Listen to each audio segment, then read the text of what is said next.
Magandang araw po sa inyong lahat. Ako po si Pastor Paco Gutierrez ng World Conquest Evangelistic Church. Kamusta po kayong lahat dyan? Alam ko kung buong effort po kayong nag-iingat dahil po sa lumalaganap na coronavirus. Pero alam niyo po, huwag po kayong mag-aalala because God is with us and always pray for the blood of Jesus para po tayo na ay protektado ng ating Panginoon. Ngayon po, nasa third week na po tayo ng Marso at sinusubaybayan po natin ang ating pong preaching series about the Spirit of Wisdom. Lalo na po sa panahon po ngayon, kailangan po natin ng karunungan. Ano po? At ang ating pong tatalakayin po ngayon ay nasa aklat ng kawikaan o ng Proverbs. At alam po natin lahat na ang sumulat po nito ay si Solomon at siya'y nagbibiling. Ano po, isa siya sa binigyan ng Diyos ng dakilang karunungan. Kaya siya ay nag-i-impart ngayon sa atin, hindi lamang ng panahon niya, kundi sa atin, sinasabi niya kung gaano ka-importante ang karunungan sa buhay. Ano po? Bibigyan ko lang po kayo ng jump start sa ating pong scripture po ngayon na matatagpuan sa Proverbs 1 verse 5 to 6. Sabi po dito, let the wise hear and increase in learning, and the one who understands obtain guidance to understand a proverb and a saying, the words of the wise and their riddles. Ang topic po natin ay pinamagandang being wise in these evil days. Bago po tayo tuloy, tayo po muna yung dalangin. Panginoon, maraming salamat po. Ikaw po yung aming aliw. Ikaw po yung aming kapanatagan sa panahon na mayroon po kaming dinadaan ng pandemic, Lord. But God, there is nothing greater than your power. There is nothing greater than your presence. Thank you, Lord God, that as long as your word is in us, nothing can harm us. Kaya patuloy po kaming humihingi ng karunungan sa iyo mula sa iyong salita. Bigyan mo kami, Panginoon, ng lakas at biyaya upang ito'y sa buhay namin. Sa pangalan ni Jesus. Amen. Okay, sabi po dito, a wise man will hear. Okay, nakikinig. Okay, hindi siya nagmamagaling. Marunong po siyang makinig sa panuto o sa instructions. Alam niyo po, yan po ang problema ng ibang mga tao ngayon. Nagbibigay ang ating gobyerno, nagbibigay kahit sino pong marunong po. Pag nagbibigay ng panuto, ay hindi po lahat ay nakukuha kung ano ang dapat gawin dahil hindi po lahat ay they are not intentional in hearing what a wise man is telling them. Yung bang tipong magsasabi lang na, oo sige. Pero hindi naman niya talaga minimin na pakinggan sa puntong susunod siya sa sinasabing instruction. So, kasi may mga tao self-conceited. Kailangan po natin sa panahon po ngayon, babaan po natin ang ating sarili. We must be willing to learn from others. Kailangan po natin makinig sa mga instructions, lalo na sa panahong katulad nito ngayon, napaka-relevant because this virus ay napakadaling kumalat. Kailangan marami pong advisory ang ating gobyerno para po hindi lalong lumaganap ang virus na ito. Pero sad to say, marami pong hindi sumusunod. Nagmamagaling, nagmamalaki, parang baliwala lang sa kanila. Kaya po, may mga napapahama. So, sabi po dito, a wise man will hear and will increase learning. So, ang pinakamaganda pong pakinabang sa pagkinig sa karunungan ay lumalawak ang iyong gumagaling ka sa pangunawa. At pag magaling ka umunawa ng mga bagay-bagay, magiging magaan sa iyo i-apply sa buhay. Na hindi ka natutulala, hindi ka nagtatanong, hindi nakakunot yung noo mo na parang sinasabi mo, ano ba ang gagawin ko? Paano ko ba gagawin ko? Yung tipong, kaya ka laging balisa kasi kulang ka talaga sa pangunawa.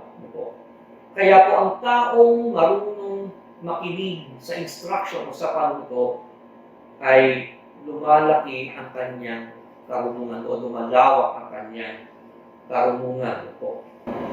Kaya po hindi po natin masasabi ang marunong ay yung lamang pong nakapag-aral ng college, nakapagtapos ng college, nakapag-masteral, nakapag-doctorate. Hindi lamang po yun eh. Alam niyo po, sinasabi rin po sa Proverbs na kahit sino, kahit simpleng tao ka lang, kahit hindi ka nakarating sa edukasyon na gusto mong marating. Halimbawa sa kolehiyo, halimbawa ikaw ay nakatapos ka lang ng high school, nakatapos ka lang ng elementary. Hindi imposibleng maging marunong ka sa buhay, basta marunong kang tumanggap ng instructions. At marami pong tao na kahit na hindi nila naabot ang mataas na edukasyon, sila po ay pinagpapala ng Diyos dahil marunong silang, nasanay silang tumanggap ng instructions ng mga marunong. So, ang third point po natin, let the wise hear and with increased learning. At ang pangatlo po, shall attain unto wise counsel. Alam niyo po, mahirap po nanguhula sa buhay. Marami pong tao ang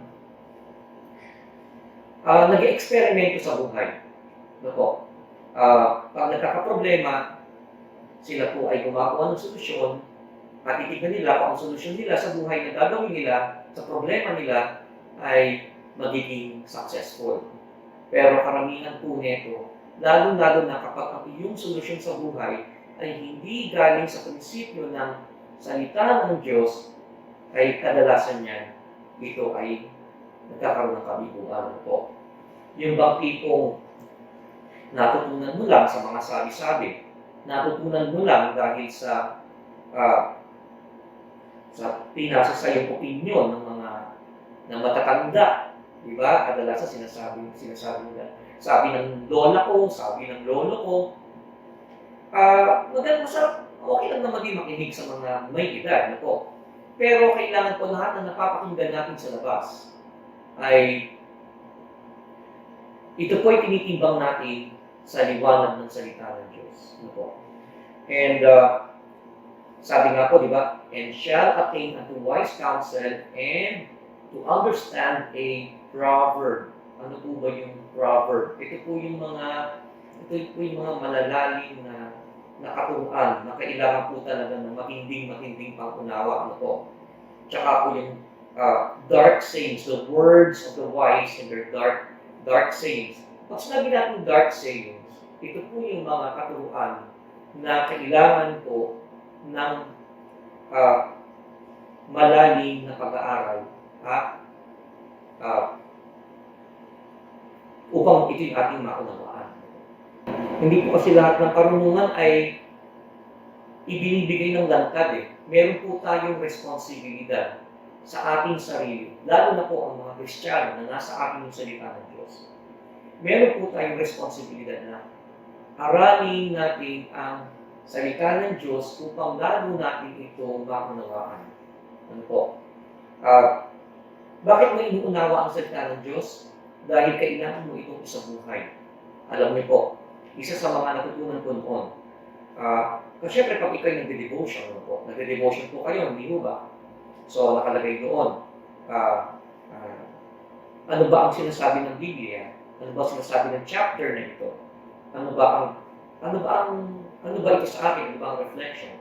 Pagdating sa application, ay hindi malinaw kung paano niya ito isa sa buhay. Alam niyo po, ang isang pag-aaral ng salita ng Diyos kapag walang application ay para ka nagtayo ng bahay na walang bubungan. Ano po, hindi kumpleto. Kaya ang salita ng Diyos, you are studying the Word of God for the purpose of applying it into your life. Yun po ang taong marunong.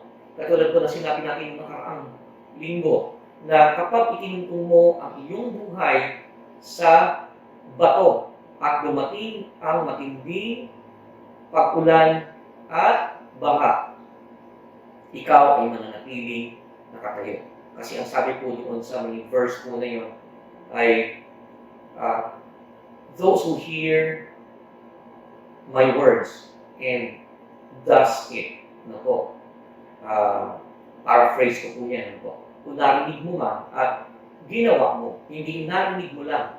Kaya napakahalaga po nito for you to learn or to acquire wisdom, hindi mo lang ito naririnig. Ito po ay isinasa buhay mo. Pag naisa buhay mo, tsaka mo masasabing, ganun pala, ganito pala yun. Kasi yung salita ng Diyos at ang iyong pa-application, nagkakaroon ka ng karanasan at ito'y nagkakaroon ng effect, positive effect sa buhay mo. Lalo ka, pinagpapala ng Diyos dahil ina-apply mo ang salita ng Diyos. Okay, ano po ba ang relevance nito sa buhay natin ngayon? Alam niyo po, syempre, hindi ko na alam kung nabasa po ninyo sa Facebook, yun pong sulat ng isang Filipina or Filipino, hindi ko po alam kung babae siya o lalaki, sa Italy, na nagsabing, huwag kayong magaya sa amin. Dahil kami sinabihan ng gobyerno, ngunit hindi kami nakinig. Kaya tuloy lalong lumaganap at marami dito ang nasawi dahil sa kumakalat na virus. So, wag po nating bali-balain ang wisdom sa buhay. Ano po? Binibigyan na po tayo ng pagkakataon ng gobyerno. Binibigyan na po tayo ng mga panuto. Binibigyan na po tayo ng mga advisories, mga abiso. Ano po natin ang dapat po nating gawin. Dapat lang po tayong makinig. Ano po? Meron mang coronavirus o wala, alam niyo po, marami pa rin tao ang nasasadla sa kapahamakan. Whether it's tungkol sa relasyon, tungkol sa hindi lamang relasyon ng lalaki at babae, sa pamilya rin, o relasyon sa ibang tao, problema sa pera, problema sa trabaho, marami po tayong desisyong kailangan gawing araw-araw. Mayroon mang pandemic o wala. Kaya lang po, alam niyo po ba, hindi lang po, kasi pag dumarating ang pandemic, doon lang po tayo nag-iingat, kaya pag wala ang pandemic, kung ano po ginagagawa natin sa buhay, ay doon po tayo may problema. Kailangan po tayo magpakita ng tulong sa buhay, mayroon mang ganitong sitwasyon o wala. Huwag po tayo mag-experiment. Alam niyo po mga kabataan, lalo-lalo na kayo mga kabataan. Dahil malakas kayo o maaaring marami kayong panahon sa buhay nito. Nakakagawa kayo ng kung anong bagay. Madali kayong mag-eksperimento ng kung anong bagay. Pero alam niyo, maraming nasasayang na panahon, maraming naapektuhan, lalo ng mga pamilya, dahil sa mga maling desisyon na ginagawa ng mga kabataan dahil hindi nila ginagamit ang karunungan mula sa Biblia. Ngayon po, ano nangyayari? Nasa huli po ang pagsisisi. Diba? Di po ba? Sabihin nila, sana hindi ako nag-asawa ng maaga, sana hindi ko tinake itong ganitong opportunity kasi nga po nagmadali. Nagmadali, hindi nagtanong, hindi kumonsulta sa mga spiritual leaders o sa mga nakatatanda na may karanasan sa buhay. 8 marks of a wise person. Dapat nga po kung aking i-discuss ay the marks of a foolish person. Baka naman napaka-negatibo po ng dating. Kaya po, ang akin na lang pong i-share sa inyo ay ang 8 marks of a wise person. Alam ko, marami po sa atin ay naghahanap ng karunungan sa buhay na po. Pero it should start with the basics, with the basic principles from the Word of God. At isa sa mga aklat sa Biblia na nagtuturo tungkol sa karunungan ay ang Proverbs. Kaya ang 8 prinsipyo po nito, or 8 marks na ito ng wise person ay hahanguin po natin sa aklat ng Kawikaan o ng Proverbs. Point number 1. A wise man is hungry for learning. Sabi po sa Proverbs 1, verse 5, let the wise hear and increase in learning, and the one who understands obtain guidance. Okay. Kung ikaw ay gusto mo talagang magkaroon ng karunungan sa buhay, makinig ka na hindi lamang pumapasok sa kanang tenga at lumalabas sa kaliwang tenga. Hindi po ba karaniwan yan? Pag ikaw ay may ginagawa at may sinasabi sa iyo ang nanay mo o ang tatay mo, may binibilin sa iyo, sabihin mo na, oo sige. But you do not have an intention to hear na mayroong obedience. Marami sa atin ganun eh. Kaya, alam niyo po, pinapayo po sa atin ang isang marka ng taong marunong ay siya ay nakikinig intently. Pag sinabi mo intently, may focus siyang makinig upang ito ay kanyang sundin. Okay? At kapag yun ang ginawa mo, you will increase in learning. Kaya nga po yung iba, pagka binilinan mo, oo ng oo, pagkatapos niya, pag tinanong siya, asan yung pinapagawa ko sa'yo? Sabihin, kakamot ng ulo, ay, nakakalimutan ko. Marami pong ganyan. Ano po? Yung bang pumapasok sa kanang tenga, lumalabas sa kaliwang tenga. Alam niyo po, kaya po tayo pinagsusulat eh. Kaya po, nagsisimula po yan sa devotion. Ang devotion po, hindi po yan ini-imagine, hindi po yan sinusulat sa hangin. Ito po ay kumukuha ka ng ballpen at notebook kasi kailangan mo i-record tayo, kailangan mo balikan, at kailangan mo i-meditate yun, at kailangan mo makita kung ito ba ay iginagawa mo sa iyong buhay. Ano po? Kaya po, you have to hear with an intention of obeying. Doon ka lang mag-i-increase ng learning. Okay? So, sabi ito, hungry for learning. Di ba yung hungry, matakaw, o sabi mo, gutom. Pag gutom ka, saan ka pumupunta? Siyempre sa pagkain, ano? Hahanap ng pagkain. But you know what? Marami tayong gustong marating, marami tayong gustong mangyari sa buhay natin, pero kulang tayo ng karunungan. Kapag tayo meron gustong marating sa buhay, nagmamadali tayo, what do you call this? Tayo ay reckless. Hindi tayo nag-iingat gumawa ng desisyon sa buhay. Basta lang, sige lang, gawa ka lang nito, sige, gusto ko yan, gagawin ko yan, hindi mo man iniisip o hindi ka man nagtatanong sa mga tao, sa mga marunong, kung ang gagawin mo bang desisyon ay tama. Okay? Kaya nga po, kailangan mo ng guidance. Okay? Kailangan mo ng guidance sa buhay. Huwag po tayo magmamalaki. Kaya huwag po tayo sasabihin natin, I know it all. Hindi po applicable na maging team song mo ang I did it my way. Dapat yan, I did it God's way.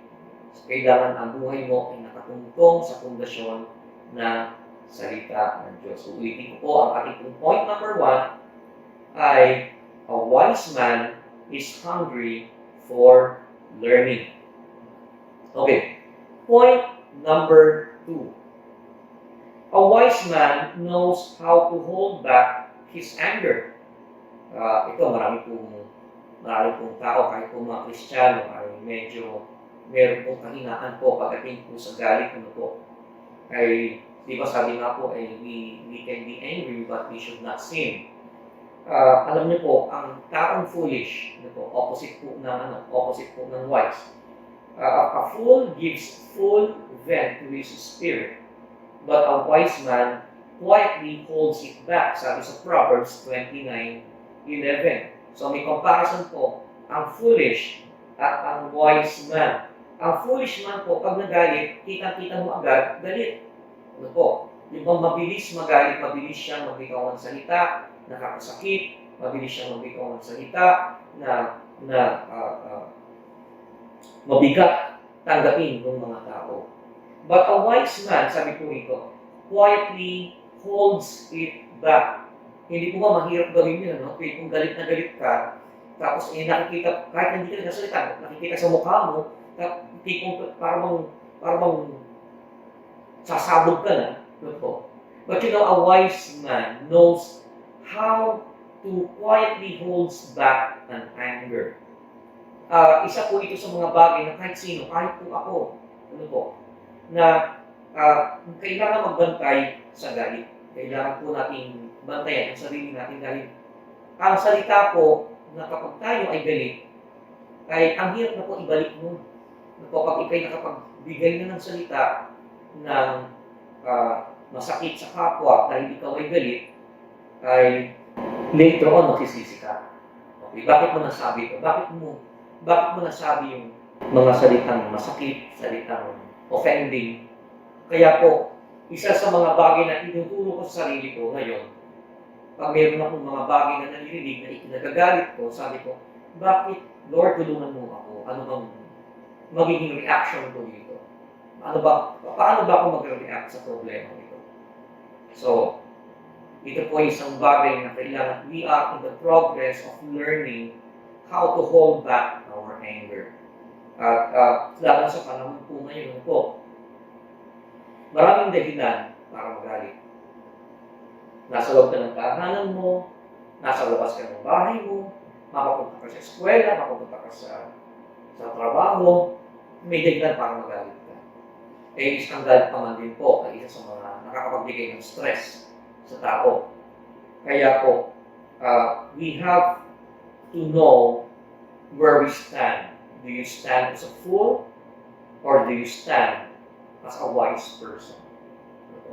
Kung ito po ay kahinaan natin, let's just humble ourselves before God at humingi tayo sa Diyos ng biyaya na kapag mayroong time na kailangan mo magalit, sabihin mo, Lord, tulungan mo akong huwag maglabas ng aking nararamdaman at mga pananalitang makakasakit sa aking kapwa.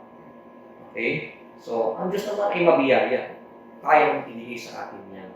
Yan, grace na iyan, na mag-hold back tayo sa ating galit. Ikatlo, a wise man knows social justice. Ano ba itong social justice na ito? Sabi ko sa Proverbs 29:7, a righteous man knows the right of the poor. A wicked man does not understand such knowledge. Alam niyo po, kapag ikaw ay wise, you are going to do righteous things.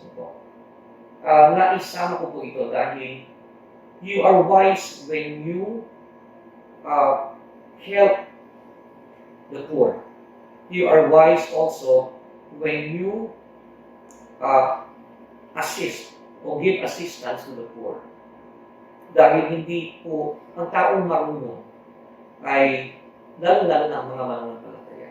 Sa mga panahon ng pangangailangan, it is not wise na i-hoard mo sa pangsarili mo lamang kung anong meron ka. Dahil alam niyo po ba, sabi po sa Biblia po na anuman ang iyong itinanim ay aanihin mo rin. So, napakaganda po na kaisipan na sa panahon na alam mo may nangangailangan at kung kaya mo rin lang naman tumulong ay tumulong ka. Ano po? Kaya it is one mark of a wise person na you help the poor at ina-assist mo sila sa kanilang mga pangangailangan. You know their rights. Okay? Pinagtatanggol mo ang kanilang karapatan dahil isa po yan isa po itong mark ng isang tao lalong-lalo na yung nasa leadership at governance. Siyempre, hindi ka naman gagawing leader ng Panginoon o hindi ka gagawing isang taong mag-oversee o mag-govern kung hindi mo iisipin o iintindihin ang mga tao sa paligid mo o mga kapwa mo. Dahil sa mundong ito, there is no end into helping people around us. Ito. Kaya po, siyempre, mamumuno ka. Baka ka mamumuno kung wala kang alam. Hindi po ba? Sa atin, ano po ba ang ating pamumuno? Sa ating pong iglesia, tayo po ay may vision to win souls and to make disciples. So, kailangan po tayo mag-disciple. So, pag mag-disciple ka, kailangan mo mag-impart ng wisdom sa iyong disciples. So, para makapag-impart ka ng wisdom, dapat model ka. Itong mga bagong inaalagaan mo, alam mo ang kanilang sitwasyon, ano mo ang kanilang pangangailangan. But if you are going to go out and look at the bigger perspective, sa paligid po natin, may mga tao sa paligid natin that needs assistance, lalong-lalo na yung mga deprived. Kaya po, isang mark ng wise person, you know the rights of the poor. We assist them. Number 4, a wise man is a good steward of wealth. So, maganda po ito, very, very interesting. Maganda po itong topic ng isa pa kong preaching. Sabi po sa Proverbs 21:20, precious treasure and oil are in a wise man's dwelling, but a foolish man devours it. So, kung ating kung ipa-paraphrase, ang mga mahalagang bagay o kayamanan at ang langis ay nasa tahanan ng taong matalino. Ngunit ang taong mangmang, ito ay inuubos niya. So, kapag ikaw ay isang taong marunong kang magtabi, marunong kang, lalo na sa pananalapi, hindi ka magastos. Hindi ka naman kuripot, pero hindi ka magastos. Hindi ka bili dito, bili dyan, madaling mag-ubos ng pera, o kaya, ano man yung mga bagay na nakakahumalingan mo ay bibili mo agad, mag-upgrade ka ng bagong cellphone, bibili ka ng kung ano ng pagkain sa labas, na hindi naman healthy. O kaya bili ng mga branded na mga damit, pero marami ka pang bagay na kailangan mo pang bayaran. May mga utang ka, may credit card ka, meron kang babayaran mga bills. So kailangan mo makita na ikaw ay maging mabuting steward ng lahat ng ipinagkatiwala sa iyo ng Panginoon, whether it be financial or material wealth.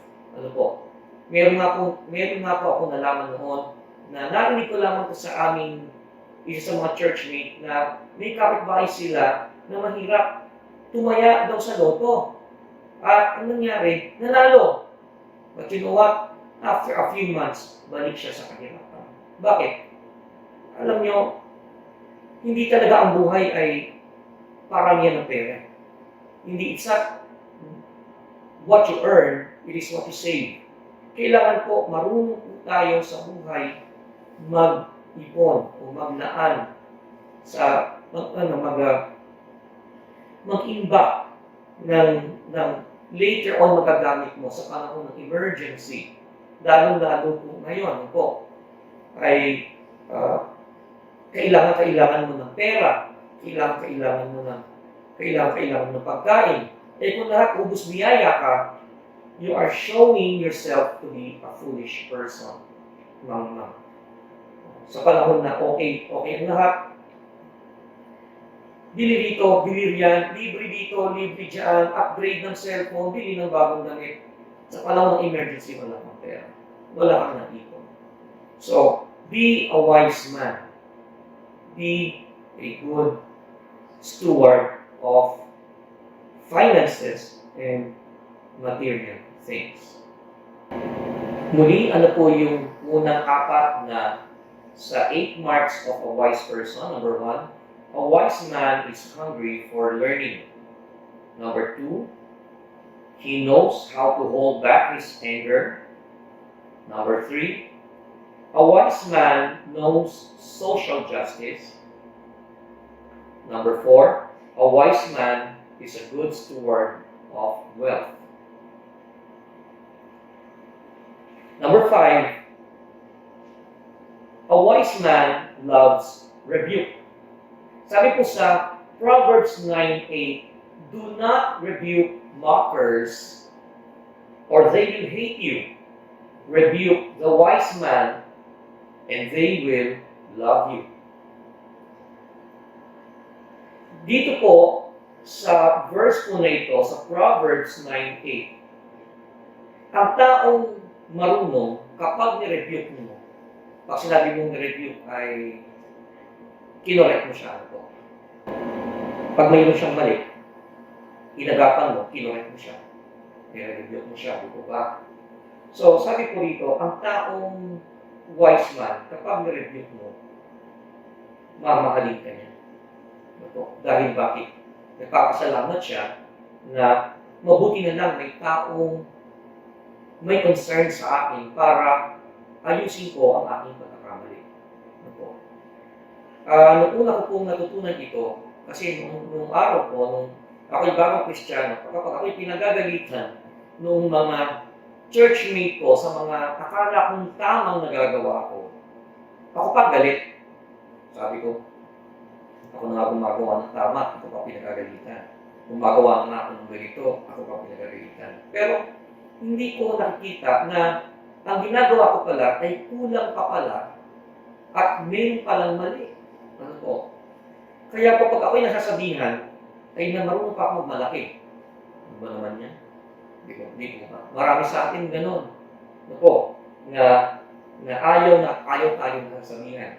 Sabi, do not rebuke mockers or they will hate you. Yung mga mockers, ito yung mga taong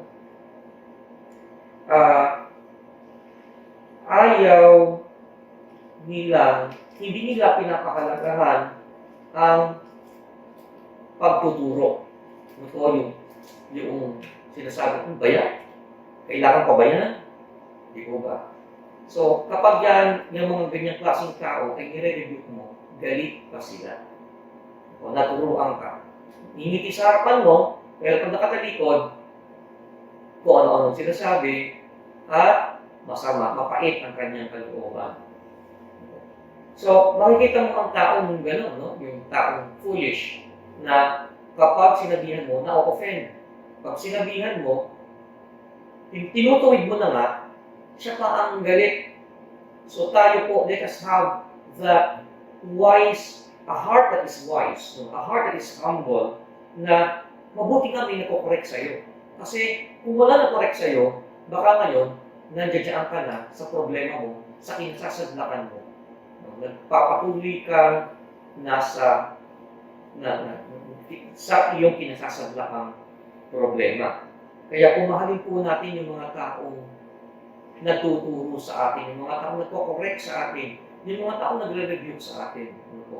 Pero syempre po tayo, kung tayo naman po ang magre-review, ay isa po talagang ministry rin ang review. Kasi sa paligid po natin, ay hindi mo maiiwasang makakita, lalo na mga mananampalataya, na meron din talagang maling nagagawa. Pero kapag ikaw naman ay magre-review, be sure that you have the motive of love to restore and to direct the person, hindi para lang siya ay i-put down at ipakita mo ikaw ay magaling. Hindi po yan. Ang pagre-review is a ministry to serve others para siya ay mas lalo maging mabuti, lalo siya maging magaling. So, number 5 point po natin, a wise man loves review. Number 6 point, a wise man listens to advice. Sabi po sa Proverbs 12:15, the way of a fool is right in his own eyes, but a wise man listens to advice. Maganda po yun, Dahil po sa buhay po ngayon, sa atin, marami po tayong mga decisions na ginagawa. Maliliit na desisyon, malaking desisyon. Kailangan po na tayong maganda po ang kapag tayo dumadanas ng mga sitwasyon na kailangan mo ng um, uh, gumawa ng desisyon na mahalaga. You have to consult or seek advice of people who are mature enough para mabigyan ka ng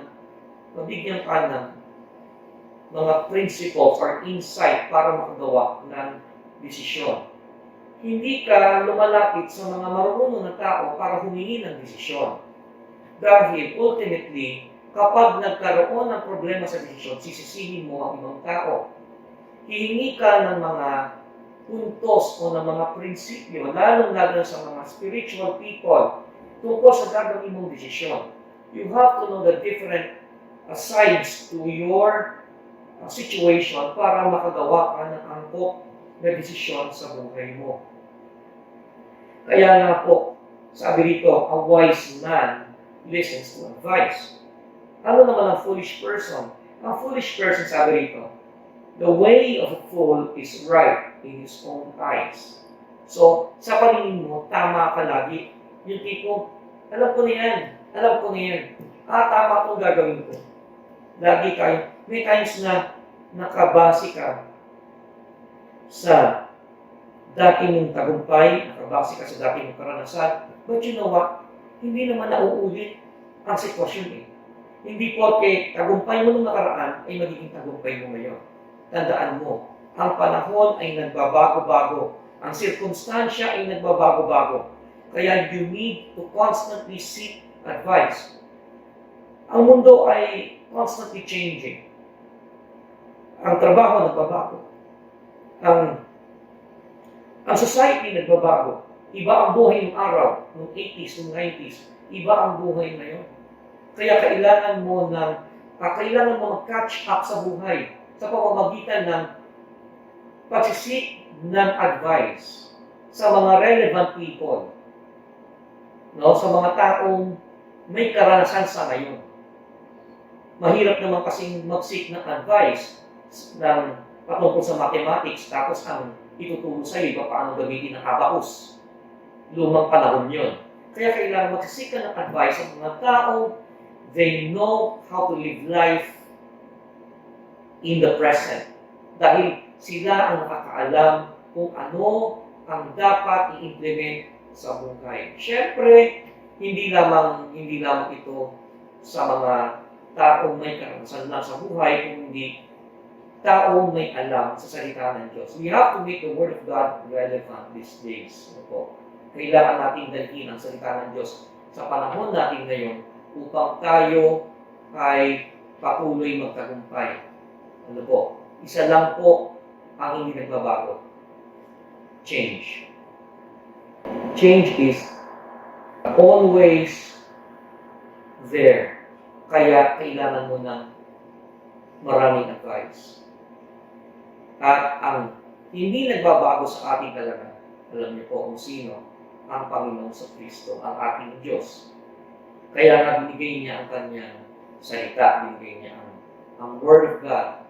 Sabi nga po, di ba, the grass withers and the flowers faded, but the Word of God stands forever. Yan lamang po ang matitira. Lahat ay maglalaho, lahat ay mamamatay, ngunit ang salita ng Diyos ay hindi mababago. Number 7 point, a wise man is humble enough to receive learning from others.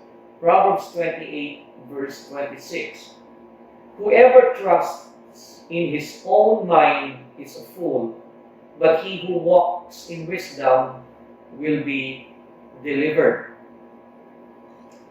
At sabi rin po sa Proverbs 11 verse 2, when pride comes, then comes disgrace, but with the humble is wisdom. Alam niyo po,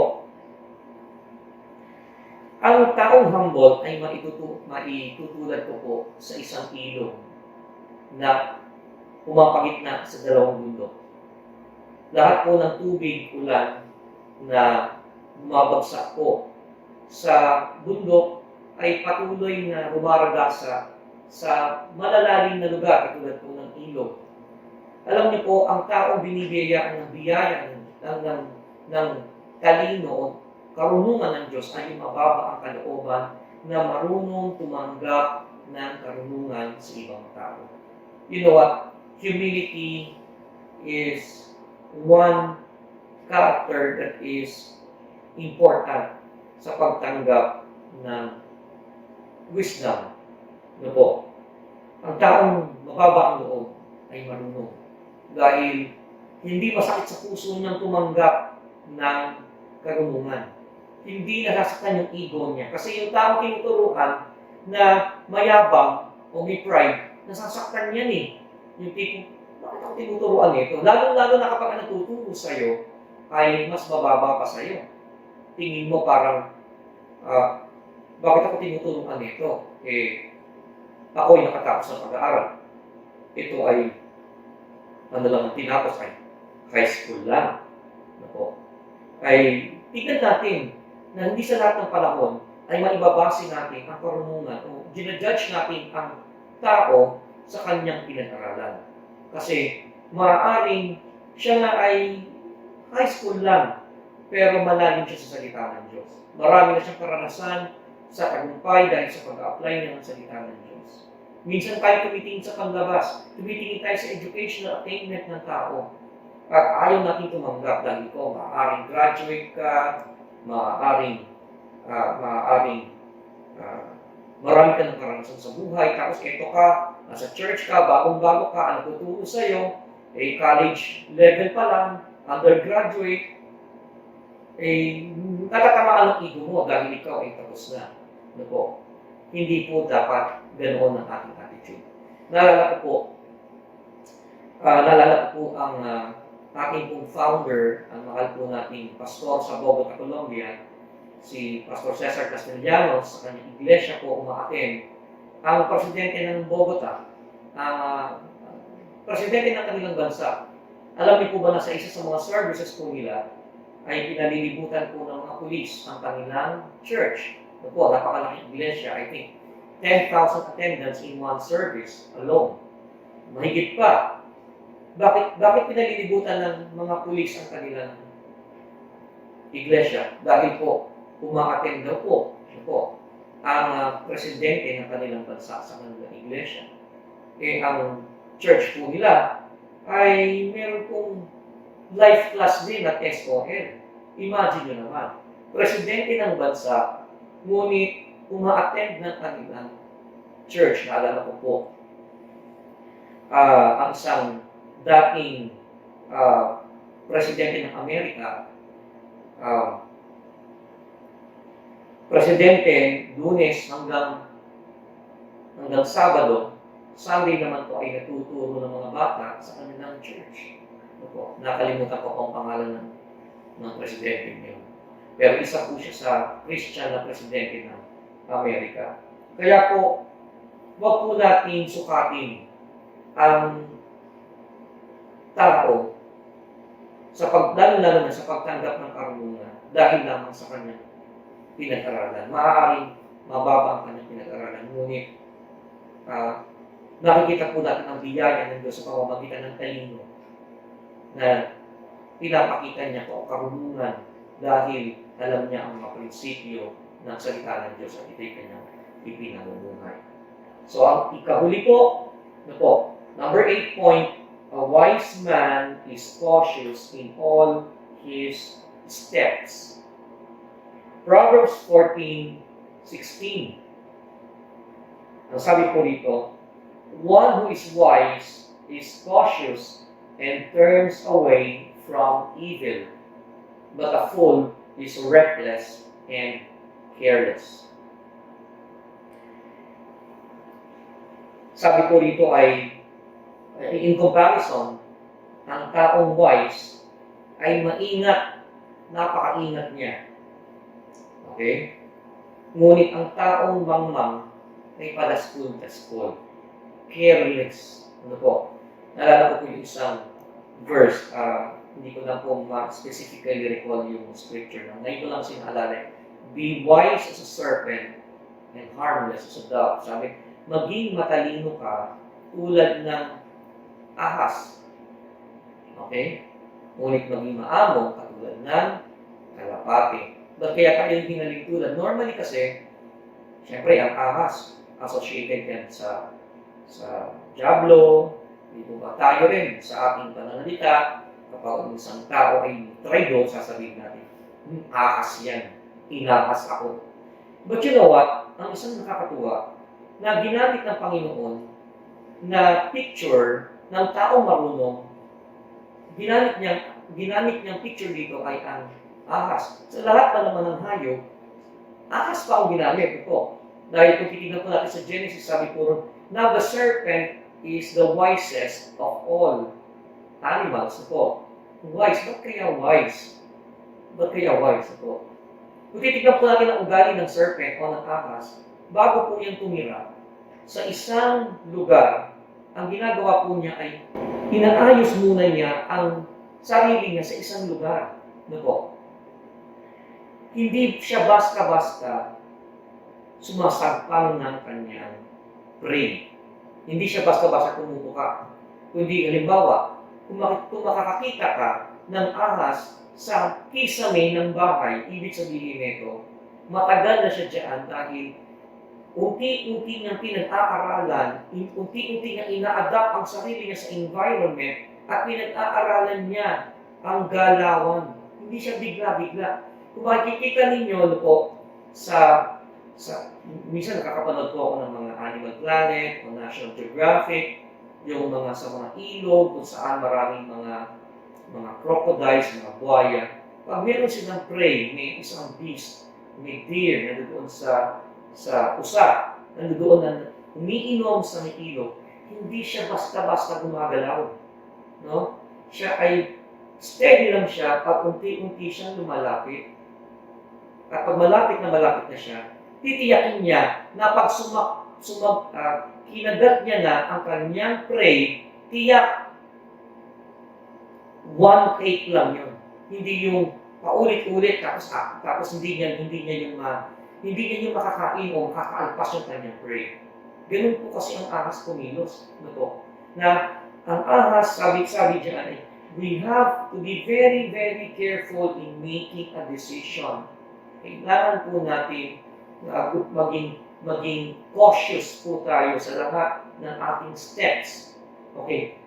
Dito nga po ay sinasabi rito, kung meron ka man gumawa ka ng maingat na desisyon, huwag ka rin padalos-dalos sa steps na gagawin mo sa desisyon. A decision is one thing, a step is another thing. Kasi maaaring tama ang desisyon mo, ngunit kung mali ang iyong mga hakbangin, nagmamadali ka, maaari ka rin mabigo. Okay? Kaya bilang taong matalino, dapat maingat ka sa iyong mga hakbangin. Okay? So, yan po yung 8 bagay yung 8 tanda ng taong marunong. Una, a wise man is hungry for learning. Gutom siya sa kaalaman.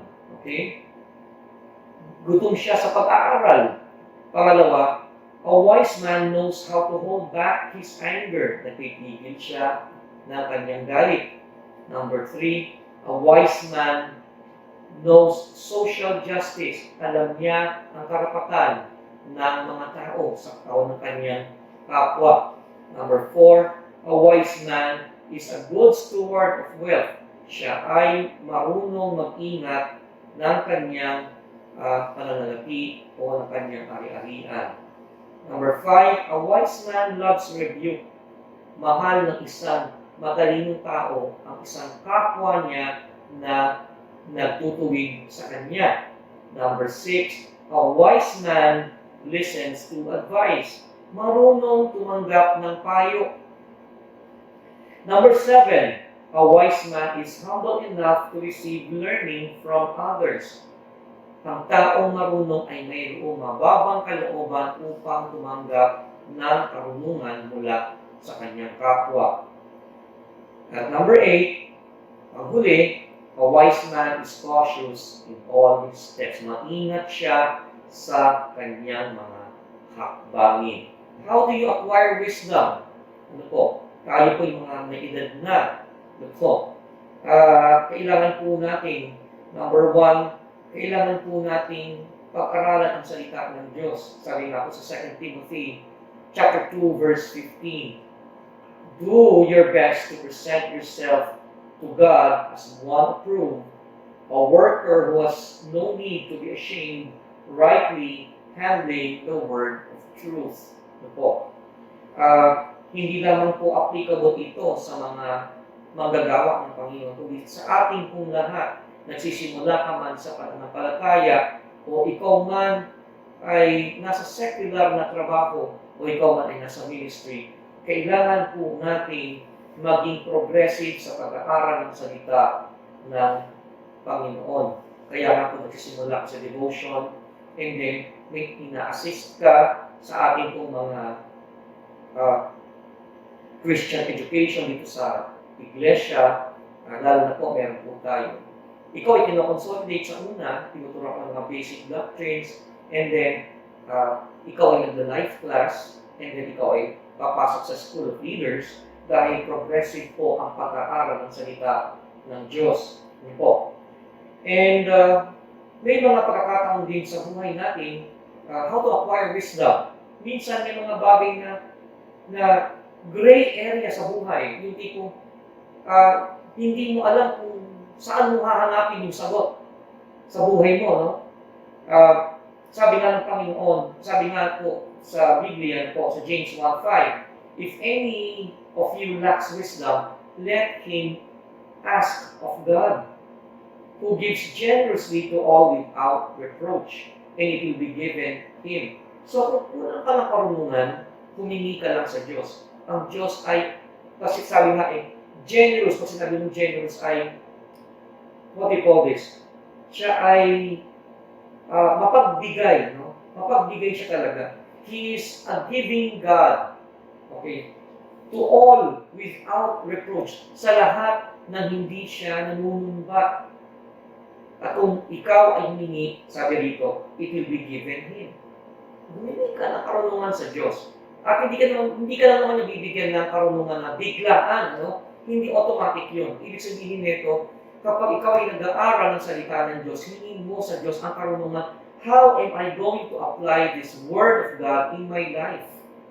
Okay? Hindi lang sapat na pinag-aralan mo, kundi kailangan mo itong i-apply sa iyong buhay. Sabi rin sa Proverbs chapter 2, verse 6, for the Lord gives wisdom.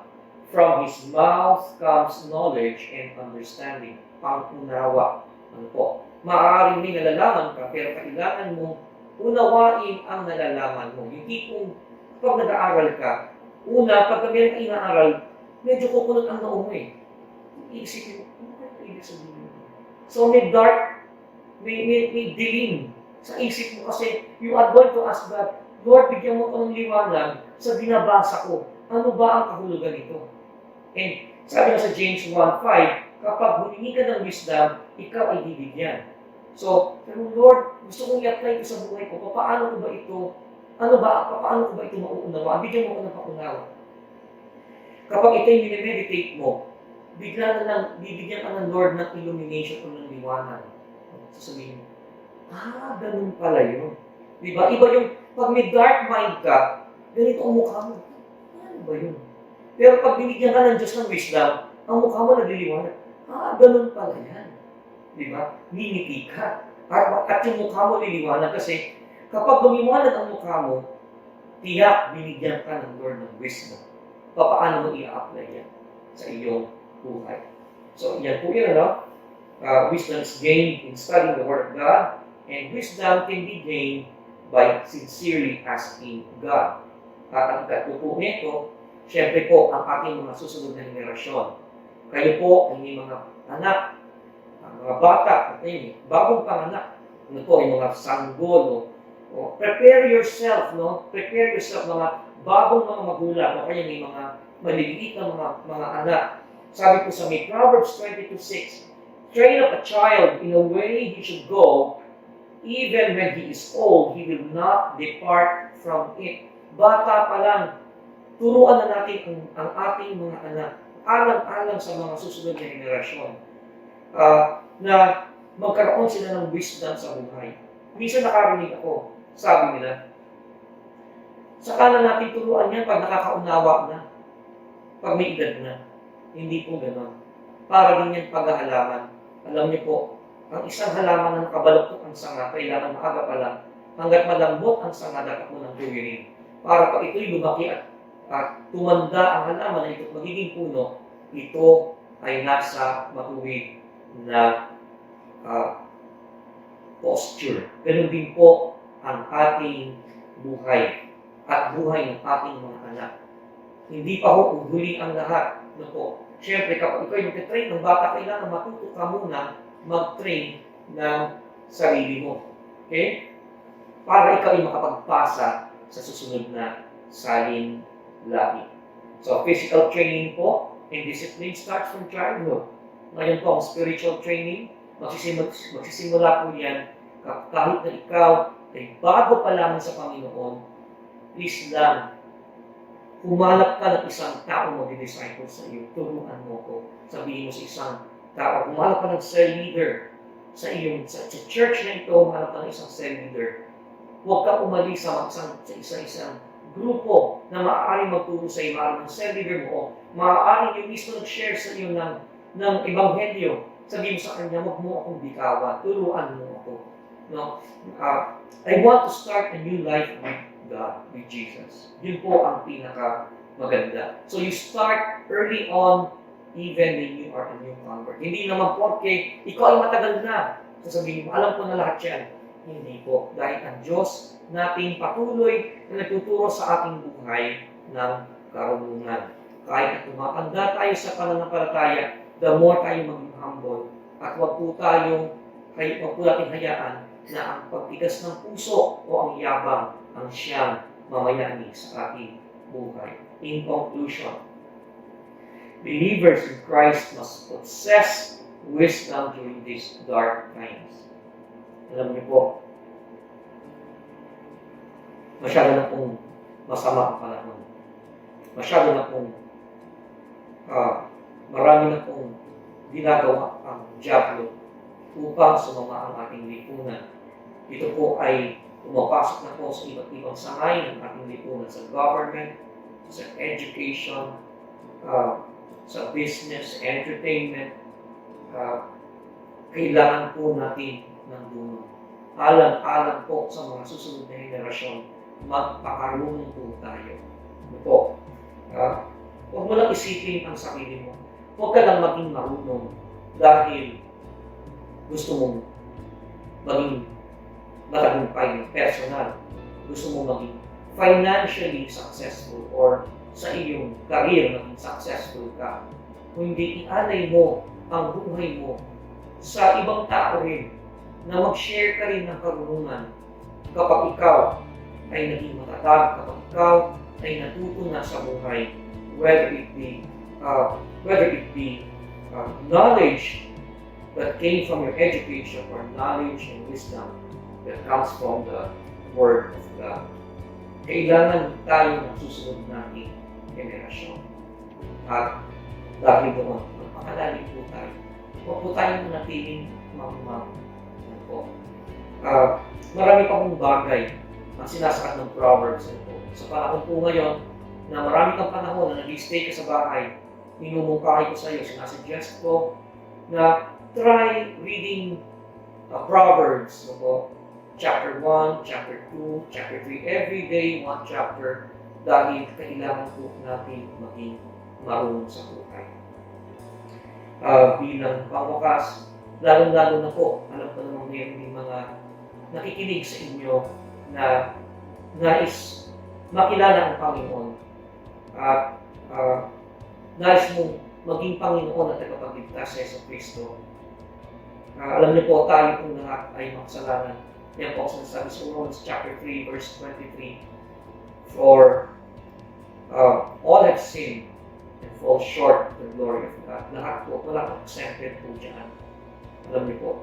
Pero Ang maganda po nito ay binigay ng Diyos ang kanyang anak upang magbayad ng lahat ng ating kasalanan. We cannot pay for our own sin. It is the grace, by the grace of God, sabi nga po sa Ephesians chapter 2:8, na hindi po ito sa sarili natin gawa. Hindi po dahil magaling ka, mabalik ka. It is the gift of God so that no man can boast. Kailangan po natin makita na si Kristo lamang po ang siyang nagbayad ng ating mga kasalanan. Namatay siya at sa ikatlong araw siya ay nabuhay muli. Kaya po sa atin po, kailangan po natin manalig na si Kristo lamang po ang siyang magliligtas sa atin. Sabi po sa may John chapter 14 verse 6, sabi niya, I am the way, the truth, the life.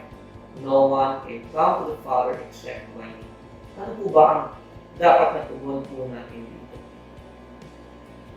John 3:16, for God so loved the world that He gave His only begotten Son, that whoever believes in Him shall not perish, but will have everlasting life.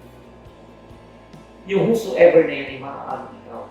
Kung ikaw ay mananalig, mananampalataya kay Kristo, ilagay mo ang iyong buhay sa Kanya, hindi ka makakakama. Kaya ano po ang iyong dapat na tugon? Dapat na tugon ngayon ay tanggapin mo ng buong puso na may pananampalataya si Kristo Jesus bilang sarili mong tagapagligtas at Panginoon. At kung nais mong gawin yan, sasamahan kita ngayon sa panalangin, sumunod ka sa akin. Tayo lumoko at pumikit. Sumunod ka sa akin sa panalangin, sabihin mo, Panginoong Jesus, inaamin ko ako'y makasalanan at hindi ko kayang iligtas ang aking sarili. Nananalig po ako na ikaw, Jesus, ay namatay at nabuhay na muli upang bayaran ang aking mga kasalanan. Tinatanggap kita sa aking buhay. Simula ngayon, binubuksan ko ang aking puso. Ikaw na ang siyang aking tagapagligtas at Panginoon ng aking buhay. Tulungan mo ako lumakad ayon sa iyong kalooban araw-araw. Salamat po sa buhay na walang hanggan at sa kapatawaran na ibinigay mo sa atin ngayon. Sa pangalan ni Jesus, Amen. Ngayon naman po ay alam kong lahat po tayo ngayon ay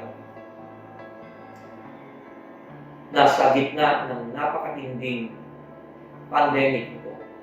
Sa akin pong buhay, ngayon ko lamang po naranasan ito na siguro po sa kayo rin po, at lahat po tayo bago sa karanasan na ito na coronavirus pandemic buong mundo po ito.